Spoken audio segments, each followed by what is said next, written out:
ಅಮ್ಟೂರು ಗ್ರಾಮದ ರಾಯಪ್ಪ ಕೋಡಿ ಖಾಸಗಿ ಸಂಸ್ಥೆಯೊಂದರ ಮುಂದೆ ನಿಲ್ಲಿಸಿದ ಪಿಕಪ್ ಹಾಗೂ ಲಕ್ಷಾಂತರ ಬೆಲೆ ಬಾಳುವ ವಿವಿಧ ಸೊತ್ತುಗಳನ್ನು ಕಳವು ಮಾಡಿದ್ದ ಮೂವರು ಆರೋಪಿಗಳನ್ನು ಬಂಟ್ವಾಳ ನಗರ ಪೊಲೀಸರು ಬಂಧಿಸಿದ್ದಾರೆ.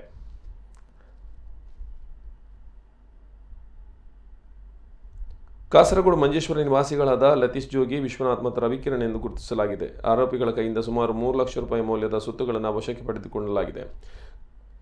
ಏಪ್ರಿಲ್ 6ರಂದು ಮುಂಜಾನೆ ಅಮ್ಟೂರು ಗ್ರಾಮದ ರಾಯಪ್ಪ ಕೋಡಿ ವರ್ಕ್ಶಾಪ್ ಮುಂಭಾಗ ನಿಲ್ಲಿಸಿದ ಪಿಕಪ್ ವಾಹನ ಹಾಗೂ ಸಂಸ್ಥೆಯ ವೆಲ್ಡಿಂಗ್ ಮಿಷಿನನ್ನು ಯಾರೋ ಕಳವುಗೈದಿದ್ದರು ಎಂದು ಬಂಟ್ವಾಳ ನಗರ ಪೊಲೀಸ್ ಠಾಣೆಯಲ್ಲಿ ದೂರು ದಾಖಲಾಗಿತ್ತು.